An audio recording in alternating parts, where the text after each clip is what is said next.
그 가운데 기록한 것을 지키는 자는 복이 있는 때가 가까움이라. 아멘. 예. 그 1절에 예수 그리스도의 계시라. 이 계시란 말에 주목하세요. 이 계시가 무엇인지 그 사전적인 뜻 말고 본문에서 의미하는 바는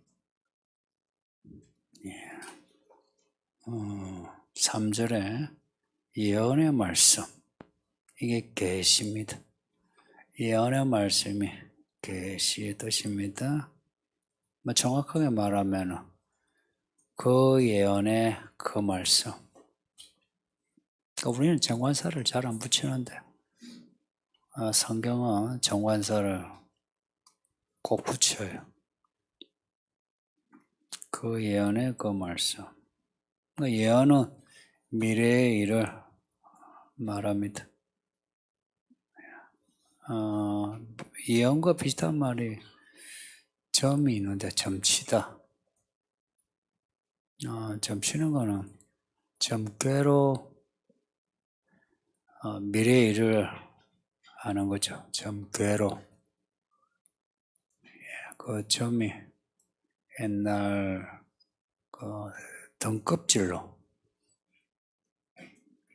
혹은 동물을 죽여서 안에 내장의 모양을 보고 점을 치주고 점괘로.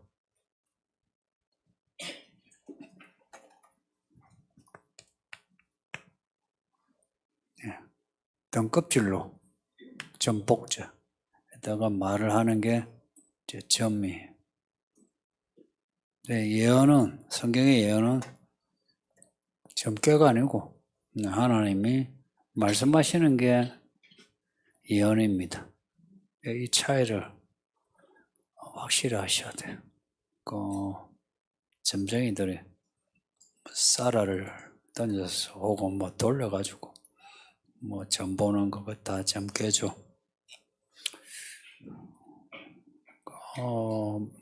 하나님의 예언은 전혀 그런 거 없습니다.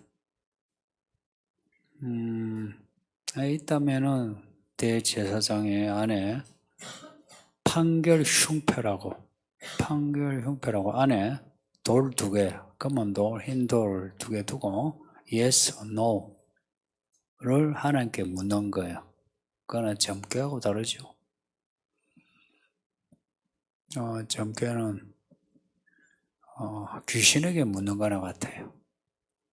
이런 거예요. 하나님이 왜 내가 점괘로 혹은 우상 앞에 가서 미래에 대해서, 내 인생에 대해서 묻는 거는 다 우상 숭배입니다. 반면에 예언의 말씀, 이게 계시예요. 계시는 다 말입니다. 말씀. 하나님의 말씀은 특별한데, 말씀의 특별함은 말씀의 활력이 있습니다. 말씀의 활력, 말씀의 생기에 있습니다. 그 마른 뼈도 말씀이 들어가니까 살아나죠. 그래서 말씀은 사건의 사건으로 성취된다 하는 점에 특별합니다.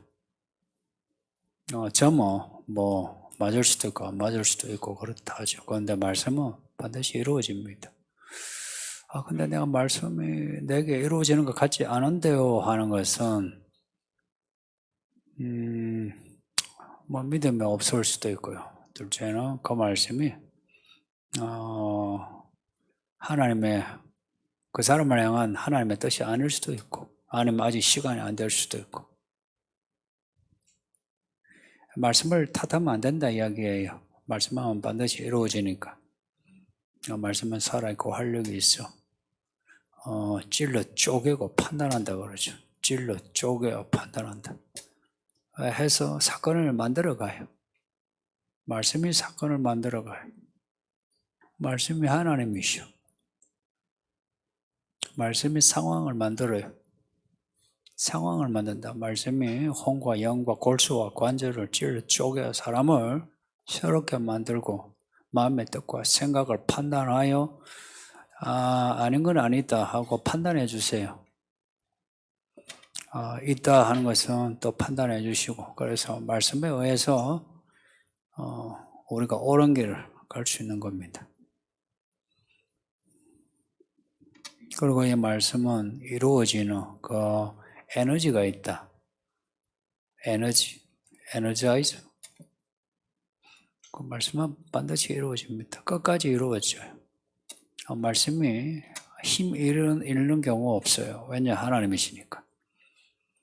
요한계시록에서만 말씀이 다 이루어지는 게 아니고 실은 창세기 때부터 말씀이 이루어지고 있어요. 사건과 사건으로. 근데 이 시간이 갈수록 사건이 완성되어 가요. 창세기의 그 에덴 동산의 새 예루살렘이에요. 창세기의 그 아담, 그 첫째 아담이 나중에 마지막 아담 예수님이 등장해요. 앞에는 실패했는데 뒤에 예수님을 이기는 자가 돼요. 구약의 실패가 신약에는 실패가 아니라 이기는. 알고 보면 믿음으로 사는 것은 전쟁이에요. 이기느냐 아니면 지느냐. 성경의 특별함은 우리로 하여금 이기게 만드신 거예요. 이기게 만드셨다. 이 시제를 생각해 봐요. 이기게 하셨고 이기게 하신다 이야기입니다. 이미 구원받게 하셨고 구원에 이르도록 인도하신다. 이게 논리적으로 아니 뭐 되었다 하면서 왜 아직 안 되었다 하노 하죠. 예전에 그 근대 학문에서는 1 더하기 1은 2 더하기 2는 4 이런 식으로 실수로 하죠. 근데 이제 과학이 발전하고 사람의 이제 생각이 깊어지면서 양자 물력도 나오고 수학에서는 허수도 나오고 이런 말하자면은 눈에 보이지 아니한 그 무언가에 대해서 이제 찾게 되죠. 성경은 눈에는 안 보이는데요. 모든 것을 잊게 하고 모든 것을 정리정돈하여 끝까지 가게 합니다. 그래서 말씀의 사람은 끝까지 믿음 생활을 하게 돼요. 말씀이 없는 사람들, 교회 목사고 장로고 집사 권사, 나이, 연수 아무 상관없어요. 중간에 다 그만둬요. 저는 그런 사람을 많이 봤고 지금도 보고 있습니다. 여러분 중에도 제가 보고 있어요. 각자 도생입니다. 각자가 살려면 각자가 살아나세요.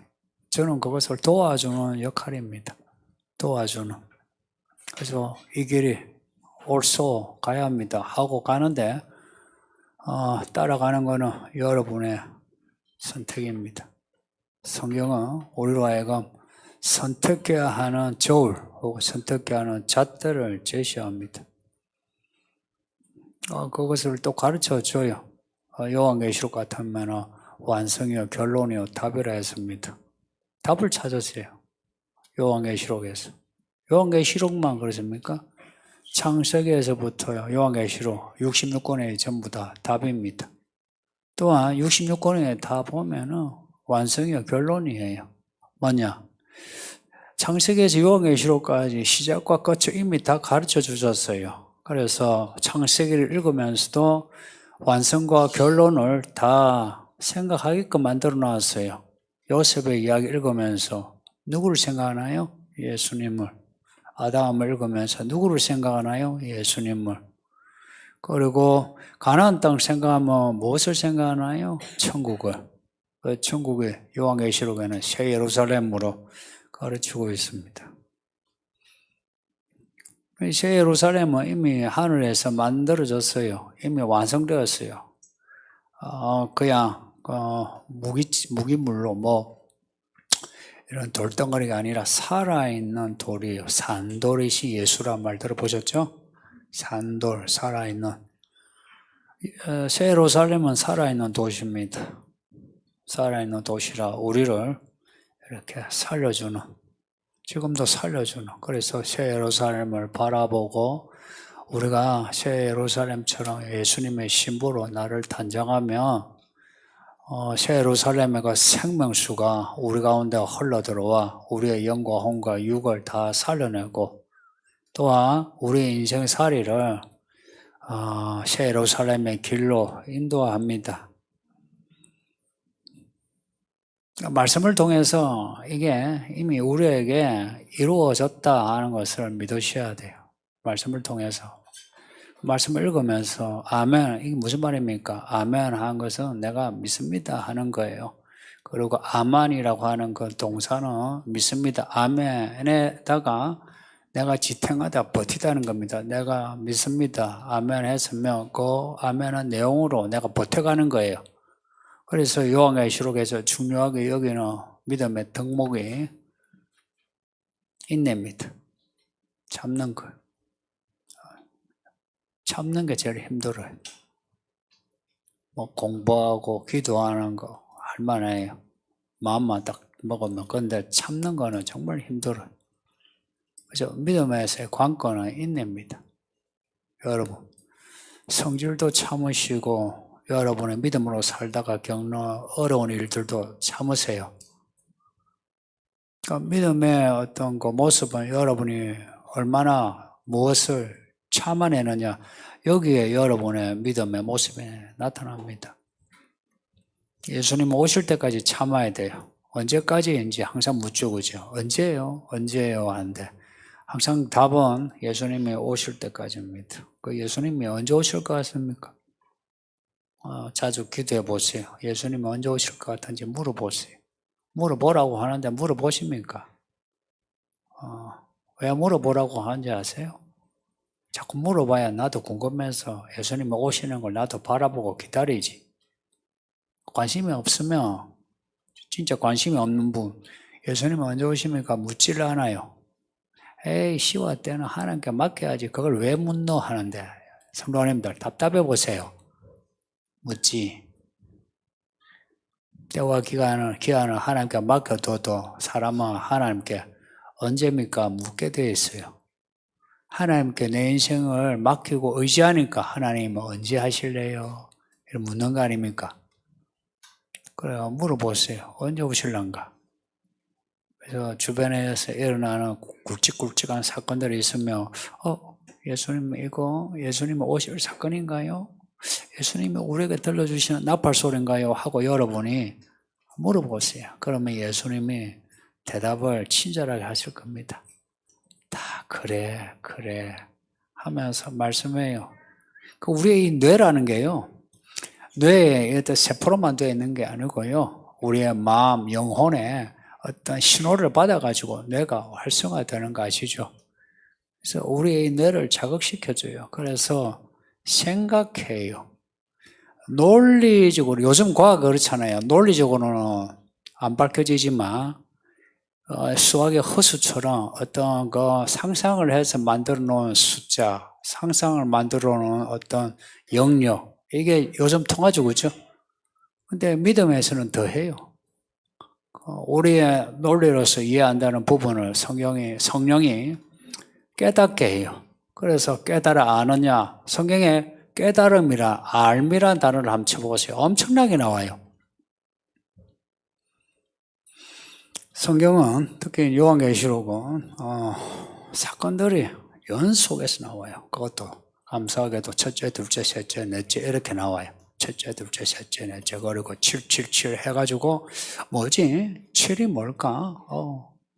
이렇게 반복되지 하고 우리로 하여금 생각해가지고, 그죠? 그리고 이 7도 안에 그 사건들의 패턴을 보면 1에서 4, 5에서 7까지 왜 이렇지? 하는 거예요. 굳이 이걸 뭐 기간을 따져가지고 뭐 몇 년 뭐 그런 거 따질 거 없어요. 성경은 그렇게 따지는 구절이 하나도 없어요. 다만 사건들을 통해서, 예를 들어서 다니엘서 9장에 나오는 71회에 대한 내용도요, 그것 또한 사건으로 마디를 정해줘요. 사건으로 성전이 중건되면서 말씀하신 메시아가 올 때, 메시아가 죽을 때까지, 그리고 그 뒤에 하나님을 대적하는 사람이 나타나서부터 언약을 맺어. 사건으로 이야기해요.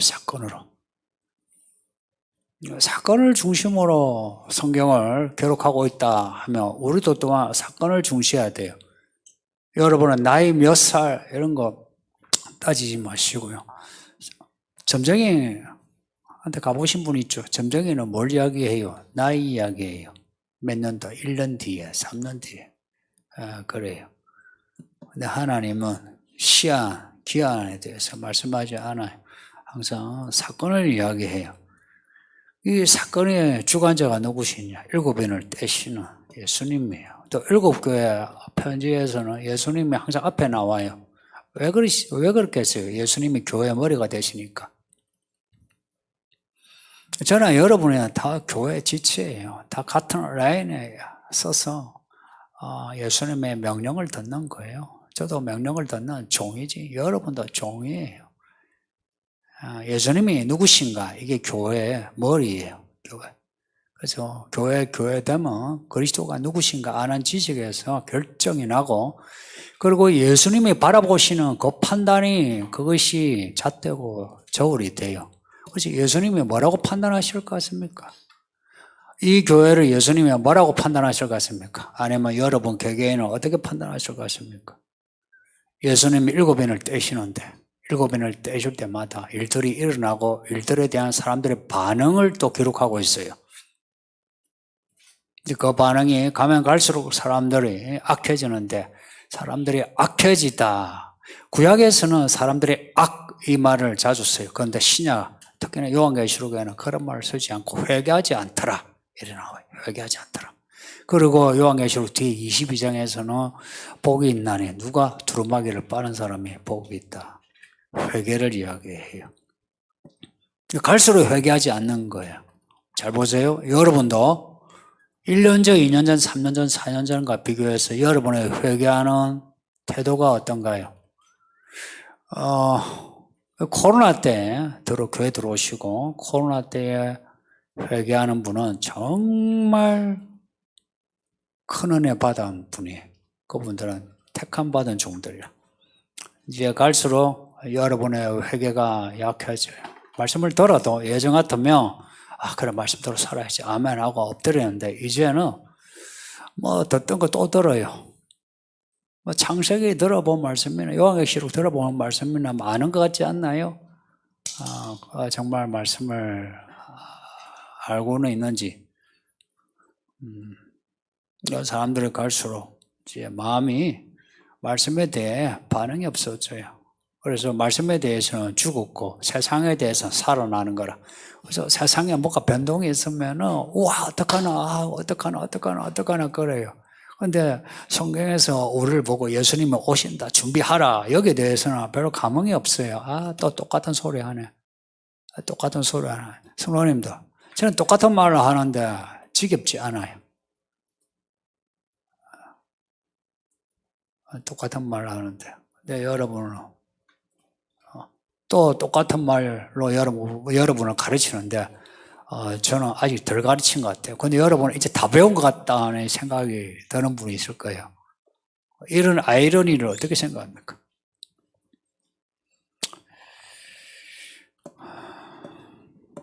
예수님이 7인을 떼신다 하는 거 잊지 마세요. 그거는 모든 종말의 일을 예수님이 주관하신다.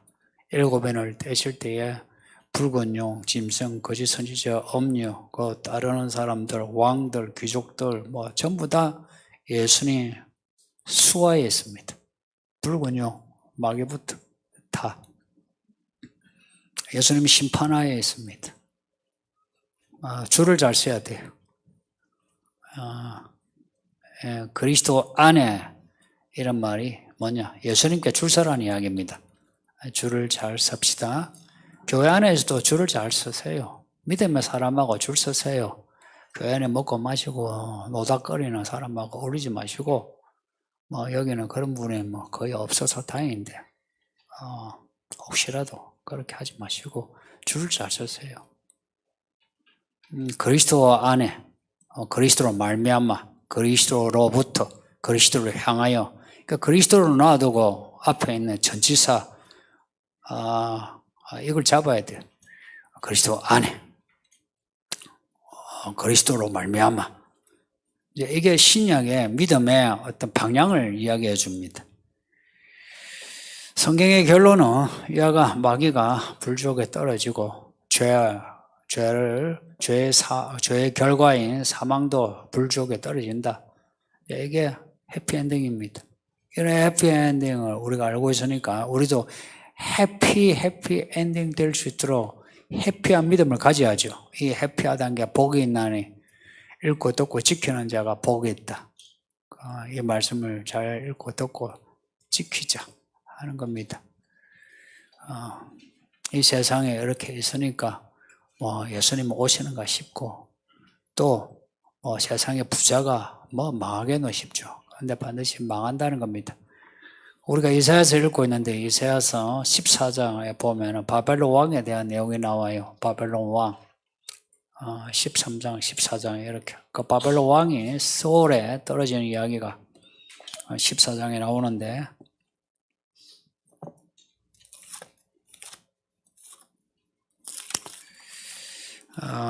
바벨론 왕이 떨어지니까 세상 모든 사람들 다 놀래요. 어떻게 바벨론 왕이 저렇게 떨어지나? 우리하고 다를 줄 알았는데 바벨론 왕이 떨어졌다 해서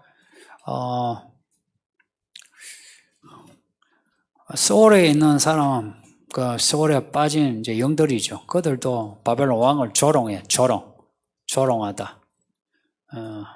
조롱하다는 말하고 예언이란 말하고 아이러니하게 같은 말이에요. 마샬이라고 같은 말이에요. 바벨론 왕에 대한 조롱, 이제 이 조롱의 마샬인데 이게 예언이에요. 무슨 예언이 있냐? 나중에 붉은 용이 지옥에 떨어지는 그 예언이에요. 예수님의 비유 혹은 수수께끼 이 또한 이제 마샬이라고 할 수 있는데 발음이 그거예요. 그 영어 발음 같죠, 그죠? 그것 또한 예언입니다. 그러니까 비유, 수수께끼 이게 예언이란 말과 이게 통하게 돼요. 바벨론 왕의 멸망이 붉은 용의 멸망을 예언한다. 그러니까 아직은 이렇게 세상에 이래 있는 것 같죠. 그리고 세상에 힘 있는 사람이 여전히 힘이 있을 것 같은데 그렇지 않다. 예수님이 모든 걸 주관하시면서 악한 존재들을 다 심판하신다는 거 믿읍시다. 살아있는 동안에 믿고 살아야 합니다. 이런 믿음을 가지려면 어떤 사건들을 경험하면서 그리고 그 사건에 대해서 끊임없이 반응해야 돼요. 반응. 요즘 리액션이라고 말하죠. 방송에서 예능 보면 리액션이 좋다 하는데 반응을 해줘야 돼요. 사건에 대한 반응이 있어야 돼요. 이렇게 코로나가 터지고 또 전쟁이 일어나고 물가가 어쩌고 저쩌고 집세가 어쩌고 저쩌고 이런 반응 실제 우리와 직결되는 문제인데 여기에 대한 반응을 해야 돼요. 안 믿는 사람은 아이고 집을 어떡하나, 아이고 주식을 사야 되나 말아야 되나, 아이고 어찌해야 되나 이런 걱정을 하죠. 근데 우리는 그런 반응이 아니라 그 사건의 이면에 있는 그 계시란 말처럼 이면에 있는 하나님의 의도, 배후에 있는 의도 그것을 우리가 알아내려고 해야 되고 그 사건을 우리는 증거로 삼아야 돼요. 증거로 삼고 이 사건이 이런 뜻이다 하고 사람들에게 말을 해야 하는데 이게 정언이에요. 구약의 히브리어나 헬라어나 정언이라 정인, 증거란 말이 다 똑같은 말이에요. 다 똑같은 말이에요. 히브리어도 정인, 증거, 정언이 같은 말이에요. 애들하고 같은 말로 써요. 헬라도 그래요. 성경 언어가 그렇다는 거 이게 뭘 의미할까요? 물론 그 단어, 그 언어의 특징이기도 하지만 근데 성경 언어예요. 그래서 성경이 우리에게 정언하는 말씀이에요. 우리는 이 말씀을 통해 증거를 잡아야 돼요. 증거를 찾는다 그러죠. 증거를 찾아야 돼요. 찾고서 우리가 이 말씀을 사람들에게 말해주는 정언으로서 해줘야 돼요. 요한은 자기가 지금 본 이 계시의 말씀에 대해 이 말이, 이 내용이 참되다라고 지금 정언하고 있어요. 참되다. 똑같이 우리도 이 말씀을 우리가 지금 읽고 듣고 배우잖아요. 그러면 이 말씀을 통해서 요한도 정언한 것처럼 우리도 이 말씀을 사람들에게 정언해야 하는 겁니다. 그러려면 두 가지가 필요해요. 그래서 하나님이 들려주시는 혹은 보여주시는 말씀을 내가 경험해야 돼요. 말씀을 경험하는 거. 그냥 뭐 듣고 아이고 은혜가 되네 이게 아니고 말씀을 경험하는 거. 경험한다는 것 자체가 사건이죠. 그 다음에 그 말씀과 관련되는 사건들을 내가 경험해야 돼요. 예를 들어서 오늘 이 말씀을 들었다. 어찌해야 되나? 성경 읽고 듣고 해야지. 그래서 성경을 읽었어요. 성경 말씀을 배워요. 읽고 듣고 배우는 사건이 따라야 된다 이야기입니다. 말씀에 대한 나의 어떤 반응의 어떤 경험, 그리고 말씀 그 반응으로 내가 행동하는 그 경험, 이 두 가지가 있어야 내가 사람들에게 증언할 수 있는 거예요. 요한은 이것을 겪었어요. 말씀을 받았어요. 천사를 통해서 말씀을 받고 예수님으로부터 직접 말씀을 받았어요. 그리고 요한은 그에 대해 반응을 끊임없이 해요. 여러분 요한계시록을 보시면 요한의 반응을 계속해요. 아침에 말씀드린 것처럼 5장에서 7인이 닫혀 있으니까 요한이 울어요. 여러분은 설교를 들으면서 어떡하나 하고 울어본 적 있습니까? 특히 남자들은 눈물이 없다고 그러죠. 남자들의 감성이 없어서 울까요? 울지 않을까요? 남자들은 눈물로 딴 데서 울어요. 말씀에서 우는 게 아니고 혼자 그냥 멜랑꼴리해져가지고. 그래서 가을은 남자의 계절하고 혼자서 우스개 쓸데없는 말씀에 대한 반응이 어떠하냐 이야기입니다. 요한은 말씀에 대한 반응이 직결적이에요. 요한계시록 끝에도 예수님이 내가 속히 오리라 하시니까 요한이 하는 말이에요. 예수님 오소서, 주 예수여 오소서. 바로 반응이 나오죠. 이런 거예요. 천국의 내용도 그래요. 보좌 앞에 있는 또 어린 양 앞에 있는 24장로 또 천사들 성도들의 모습이 어때요? 다 할렐루야 할렐루야 반응이 있어요. 이쪽에서 할렐루야 하면 저쪽에서 할렐루야. 끊임없이 반응이 일어나고 있어요. 끊임없이. 그래서 교회는 끊임없는 반응의 연속이어야 돼요. 그러니까 이런 반응은 한 개인의 반응이 아니라 이 반응이요. 경기장에 가면은 이렇게 이어서 이렇게 일어서서 이렇게 응원하는 거 있죠. 그런 것처럼 연결되어야 합니다. 그래야 이 고백이 진짜 진솔하죠. 이런 요한의 반응을 기록한 요한계시록. 성경 전체를 예언이라고 합니다. 예언, 계시된 말씀, 사도와 선지자들의 반응, 이것이 예언에 들어가 있어요. 사도들의 반응도 예언 속에 들어가 있다 이야기입니다. 이사야, 예레미야, 우리가 호시아도 보셨죠. 그들의 삶 혹은 액션이 예언이 되어 있어요. 예언. 그들의 액션이 나중에 이루어질 일의 예언이었어요. 그러니까 지금 하나님의 종들로 살아가는 사람 또한 지금의 액션이 장차 이루어질 것에 대한 예언의 삶을 사는 거예요. 우리들의 삶이 예언의 삶을 살아야 되는 거라. 그렇게 되는 길은 예언의 말씀이 말씀대로 사는 겁니다. 그러면은 오늘 내가 말씀으로 살 때에 오늘 내가 살 때는 말씀이 100% 이루어지지 않은 것처럼 보여요. 그런데 언젠가는 이 말씀이 100% 이루어질 때가 오는 겁니다. 그래서 오늘 우리들은 선지자적인 믿음으로 살아야 한다. 그리고 3절에 나오는 이 예언의 말씀을 읽고 듣고 지킨다 하는 것은 이 예언과 하나가 되는 걸 말해요. 예언과 하나가 되는. 이 말씀을 객처로 두고 칠판에 기록된 어떤 글로 두고 혹은 동영상을 보듯이 이런 말씀이구나 강의를 듣는 게 아니라 이 말씀 속으로 들어가는 겁니다. 이 말씀이 객체가 아니라 내가 처음에는 객체죠. 그죠? 내가 그냥 바라보고 듣고 하는 거죠. 그런데 내가 말씀과 하나 되기 위해서 그 말씀으로 내가 들어가는 겁니다. 말씀과 내가 하나가 되는 거예요. 그래서 하나님의 경륜이란 말, 혹은 하나님의 뜻, 하나님의 시간, 이것이 강 건너에 있는 것이 아니라 내가 그 말씀으로 강 건너 가서 그 말씀과 함께 내가 살아가는 겁니다. 그러면 무언가를 경험하게 돼요. 반드시 경험하게 됩니다.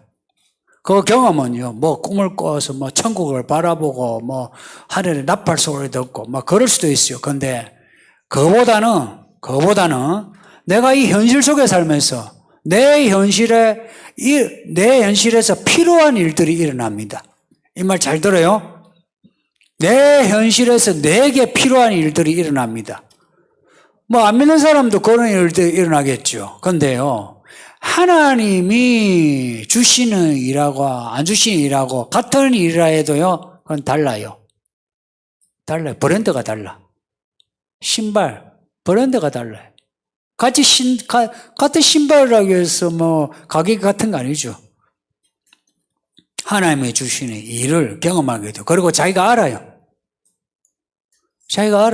알고서 자랑스러워해요. 여러분들, 예를 들어서 뭐 시장에서 그냥 나이키도 아니고 사이키 입으면은 여러분이 그 사이키 이렇게 딱 해서 입고 다니겠습니까? 그렇지 않죠. 근데 여러분이 나이키, 요즘 나이키가 뭐 시장표가 돼가지고 요즘 명품이 뭐가 있습니까? 예. 명품 옷을 입었다. 야, 너 칼빈 클라인 옷을 입었네.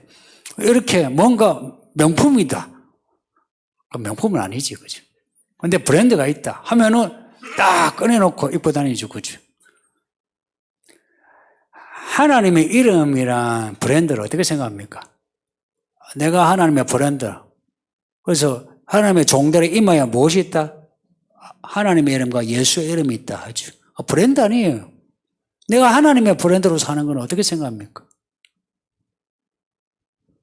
내가 하나님의 브랜드로 내가 살고자, 진짜 내가 자랑스러워. 나는, 이렇게 끝까지 나 살고 싶어. 하나님께 감사해. 하고서 우리의 이 이름표를 내는 게 이게 정언인 겁니다. 내가 정언하는 거예요. 그 요한은 밤모섬에 지금 갇혀 있어요. 왜 갇혀 있냐? 예수님을 정언한 것 때문에. 그래서 예수의 환란에 동참한 거예요. 그래서 갇혀 있는 거예요. 우리가 어딘가 갇혀 있을지라도 예수님의 그 브랜드를 우리가 그걸 자랑한다면은, 그 진짜 믿음이 좋은 사람이겠죠. 예. 우리 부모님들, 그런 부모님들 되어서 여러분의 자녀들도 그런 믿음으로 자랄 수 있도록 해주세요. 예. 질문 보겠습니다.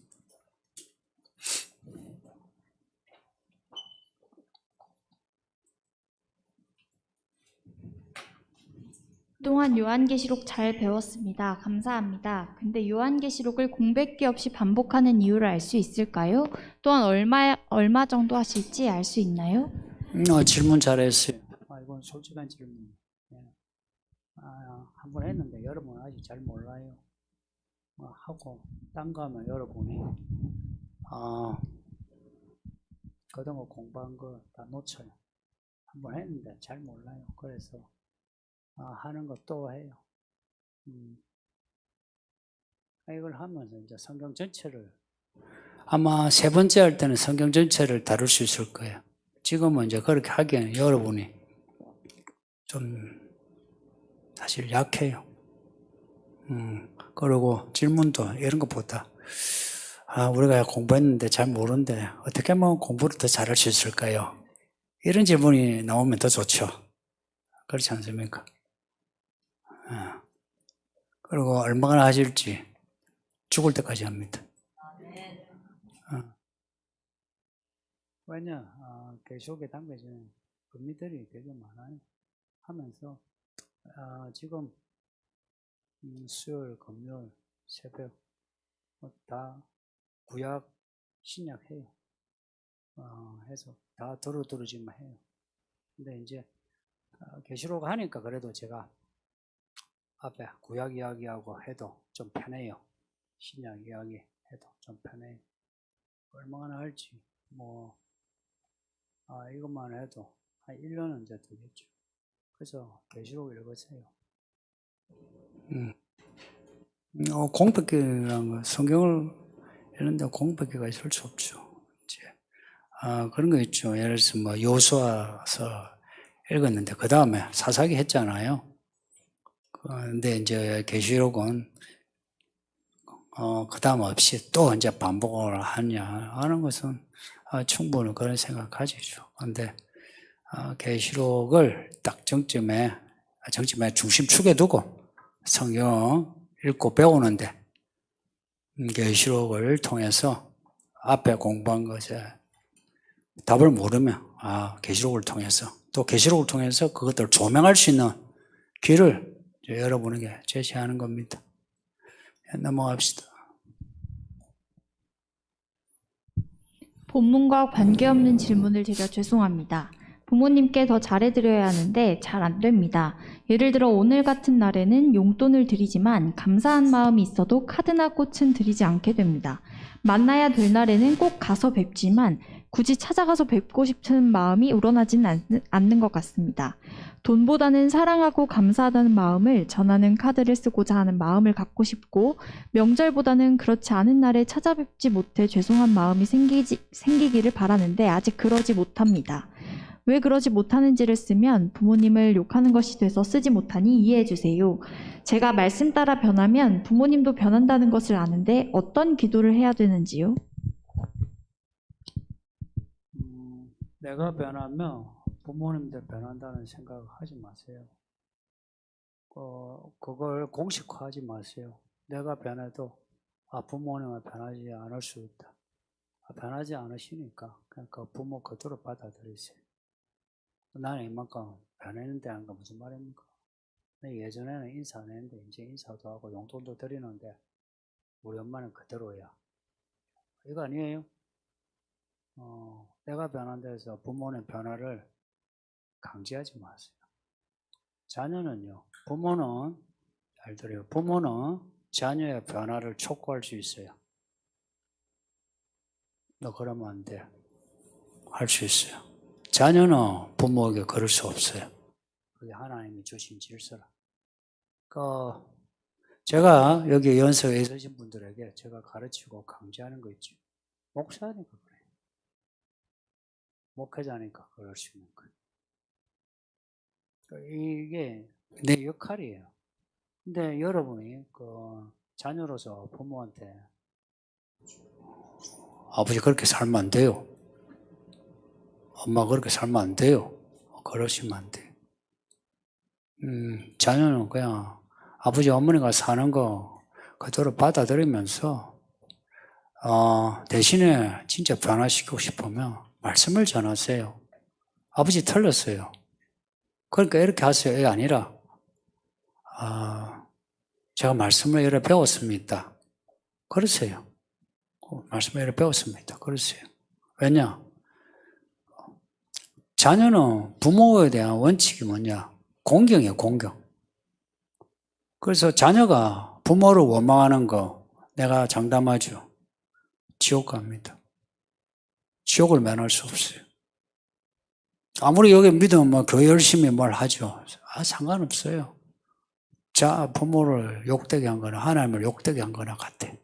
그래서 그 사람이 진짜 믿음의 사람이면 부모에게 하는 게 달라요.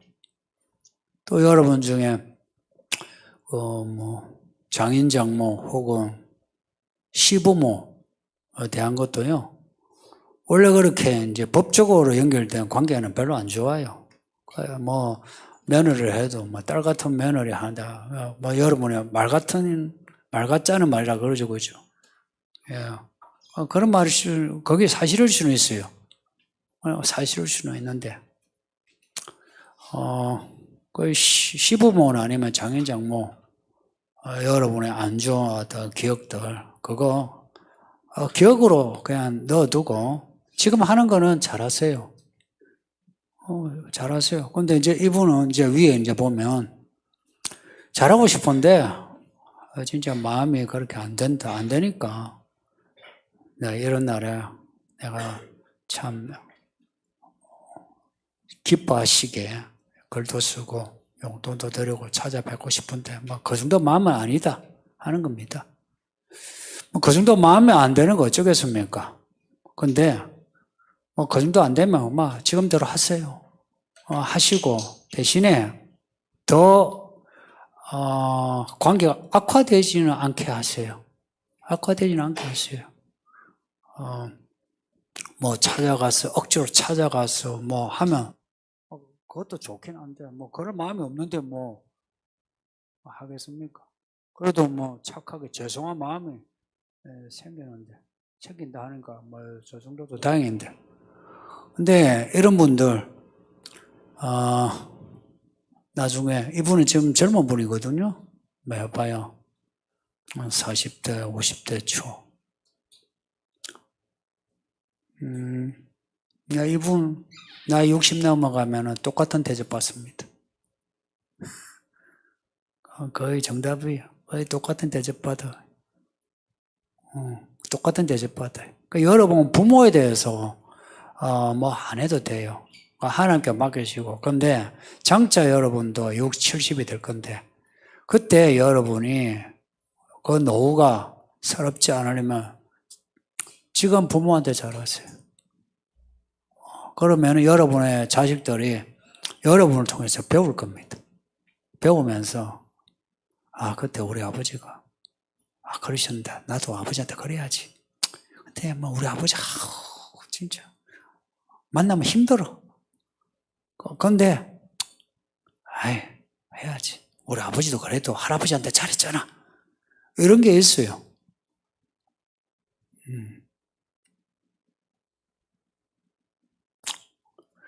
참 솔직한 고백입니다. 용돈은 들이지만 카드나 꽃은 들이지 않게 되는 거. 저는 이번에 꽃을 받았습니다. 오늘 아침에도 우리 민지가 오늘 꽃이 그렇게 예뻐요. 또 꽃 과자도 제가 받았어요. 받았고 또 어제는 우리가 오늘이 8일이죠. 금꽃을 받았어요. 금카네이션을. 금도금이 돼. 진짜예요. 택배로 왔어요.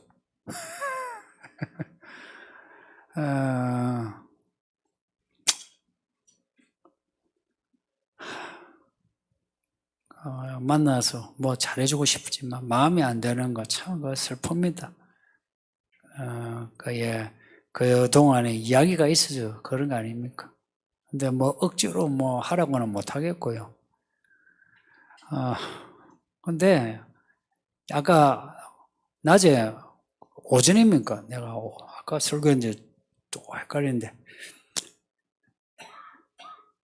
진짜 하나님을 알면 여기에 이런 고민이 사실 없어져요. 하나님의 은혜를 이분이 알면 하나님을 진짜 아버지로 믿는 분이면 사실 이런 고민은 그렇게 하지 않아요. 그냥 아버지 가서 아니면 뭐 장인어른 장모님하고 해서 꽃도 드리고 뭐도 하고 해요. 마음에 있는 대로 해요. 저도 우리 어머니 없지만 장인 살아있고 그 젊은 날 생각하면 이렇게 얽히고 설킨 게 있거든요.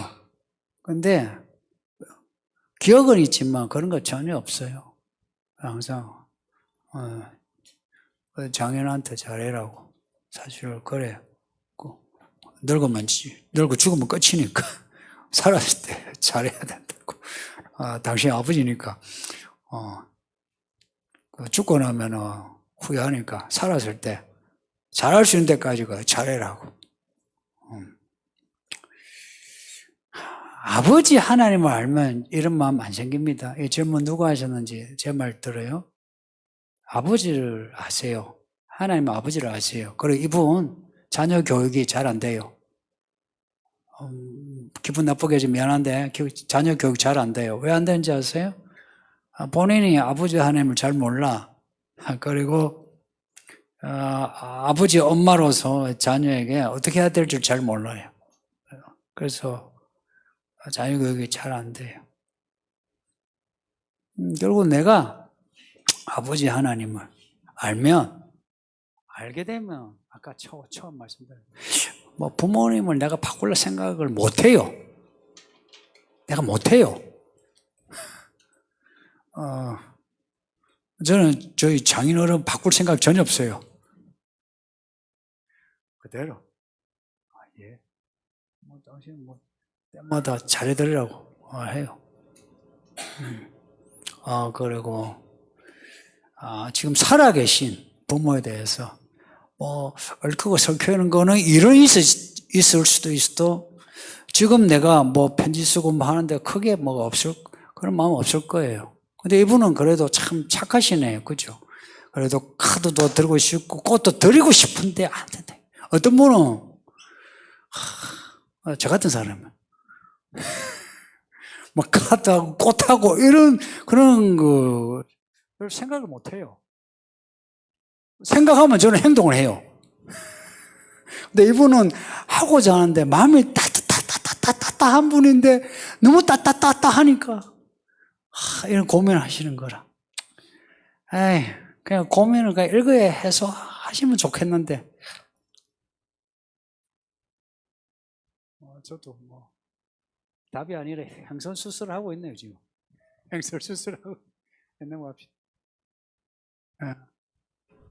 예배를 드리고 말씀을 읽어도 마음이 딱딱하고 회개하지 않을 수 있나요? 어떻게 하면 변화되어 하나님의 종이 될 수 있나요? 아이고, 이게 마음이요. 변화되는 게 이거요. 진짜 절구통에 넣고 못 나가게 넣고 빠야 돼요. 내 마음이 못 나가게 딱 막아놓고 거기다가 뭔가로만 써야 돼요. 그것도 처음 해가지고 안 되고 계속 빠야 돼요. 그리고 마음이 계속 아파야 돼요. 기분 되게 나빠야 돼요. 불편해야 돼. 믿음이 자라는 분 특징이 뭐냐? 마음 불편하고 마음 아파도요. 그래도 계속 믿으려고 해요. 근데 믿음이 안 자란 분 특징이 뭐냐? 뭔가 아는 것 같은데 쫄구통 안에 있지를 못해. 빠하려고 하면은 그냥 가고 없어. 제가 설교할 때 어조란 게 있지, 어조. 하죠. 이게 뭐냐? 빠는 거예요, 지금. 때로는 부드럽게 빠기도 하지만 때로는 그냥 세게 빠는데 빠을 때 그 안에 있어야 돼요. 근데 내가 그냥 튀어나가면은 안 빠져요. 그리고 말씀을 듣는다고 다 회개하는 거 아니에요. 회개는 내 반응이에요, 반응. 반응이에요, 반응. 반응이에요, 반응. 믿음은 반응입니다. 믿음은 하나님에 대한 반응입니다. 성경의 맥락을 따라서 정의하면 믿음은 하나님에 대한 반응이에요. 어떤 반응이냐? 악에 대해서 내가 죽었고 하나님에 대해서는 살아 내가 반응한 거 아멘 하는 거. 주변에 사람들이 다른 소리 해도 거기에 대해서는 귀가 죽은 듯이 아무것도 안 듣는 거예요. 하나님 말씀에 대해서 아멘 하고 내가 하겠습니다 하고. 근데 기도 같은 것도 5분 하다 보면 힘들잖아요. 5분에서 10분 넘어가기가 힘들어요. 여러분들 중에 예배 때 통성기도 하죠? 통성기도 할 때 저 뒤에 앉은 분들 잘 들어요.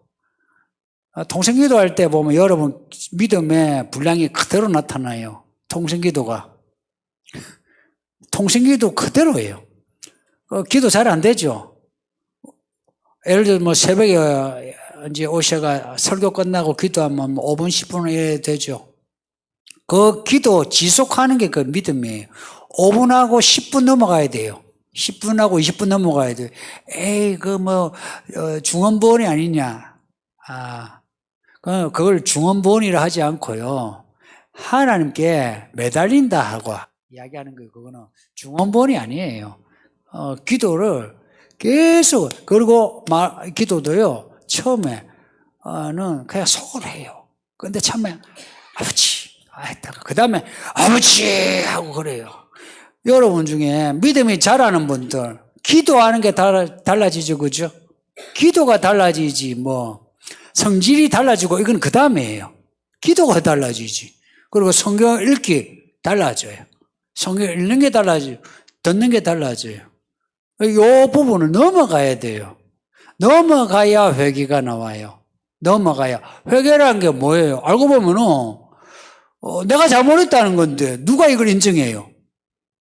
여러분이 회개하세요라고 한 데서 여러분의 마음 찔리대요. 사실은 안 찔리는 거 알아요. 듣고 난 뒤에 여러분 그냥 막 듣고 몇 시고 오늘 설교 기네.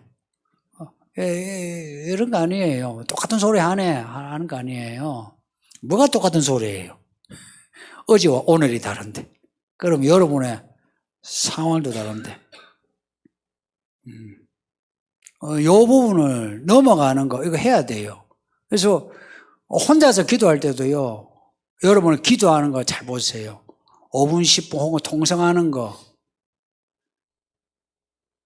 여기에 여러분의 믿음의 분량이 나타나요. 특히 이 통성 기도는요, 제가 여기 지금 개척하고는 몇 년 하고는 이제 수련회를 하지 않는데, 수련회 하면은 거의 밤새워 기도시키거든요. 여기 어른들, 이 청년들은 그래도 몇 번 경험했는데 어른들은 밤새워 기도한 적이 별로 없어요. 그래서 뭐 직분 받아가지고 또 나이 들지 해서 믿음이 있는 것처럼 여기는데 가능하면 여러분이 예배당에서나 예배당이 제일 좋아요. 기도하는 거 훈련하세요. 여기 회개는 회개 기도란 말이에요. 그죠? 회개 잘못했습니다. 눈 뜨고 이게 아니죠. 그죠? 회개는 기도예요. 회개 기도예요. 회개 기도. 금식 기도예요. 기도하세요. 기도하지 않은 사람은 회개 안 나와요. 말씀에 대한 반응, 기도의 반응이에요. 그리고 기도가 깊어질 때에 회개가 나와요.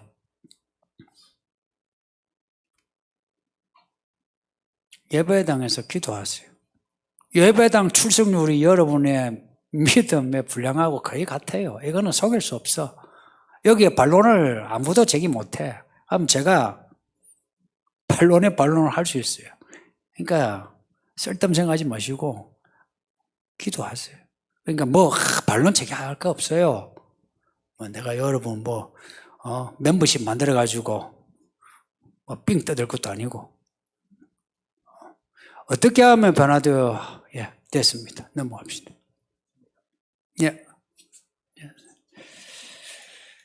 제가 기도하고 마치겠습니다.